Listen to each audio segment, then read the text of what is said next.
9. Which Shall It Be?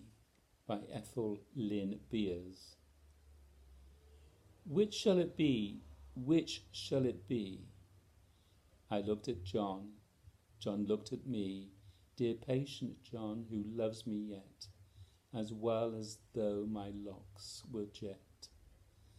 And when I found that I must speak, my voice seemed strangely low and weak. Tell me again what Robert said. And then I, listening, bent my head.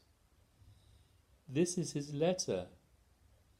I will give a house and land while you shall live, if in return from out your 7 one child to me for A is given. I looked at John's old garments worn. I thought of all that John had borne, of poverty and work and care, which I, though willing, could not share. I thought of 7 mouths to feed, of 7 little children's need, and then of this. Come, John, I said, we'll choose among them as they lie asleep.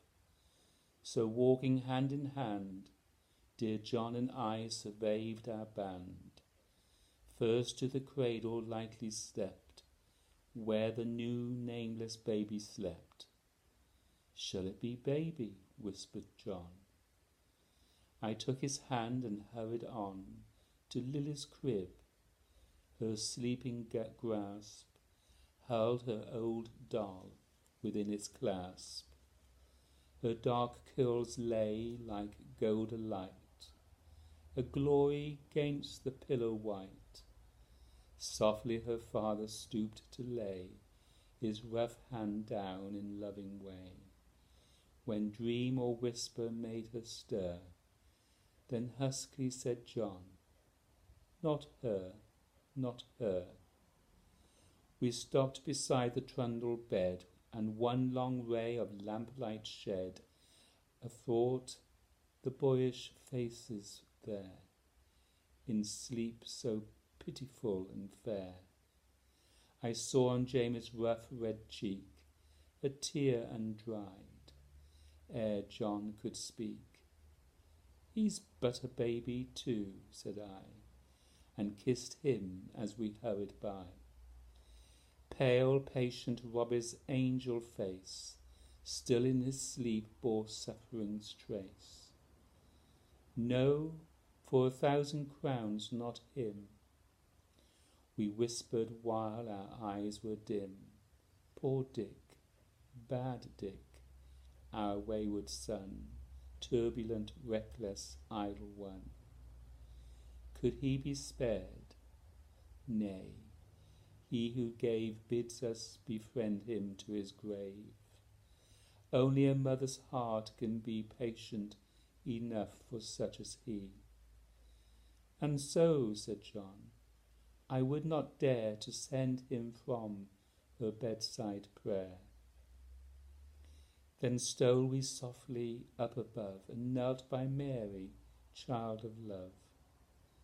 Perhaps for her 'twould better be, I said to John. Quite silently he lifted up a curl astray across her cheek in wilful way, and shook his head. Nay, love, not thee. The while my heart beat audibly. Only one more, our eldest lad, trusty and truthful, good and glad. So like his father. No, John, no, I cannot, will not let him go. And so we wrote in courteous way. We could not give one child away, and afterward toil lighter seemed, thinking of that of which we dreamed. Happy in truth that not one face we missed from its accustomed place. Thankful to work for all the 7, trusting the rest to one in heaven.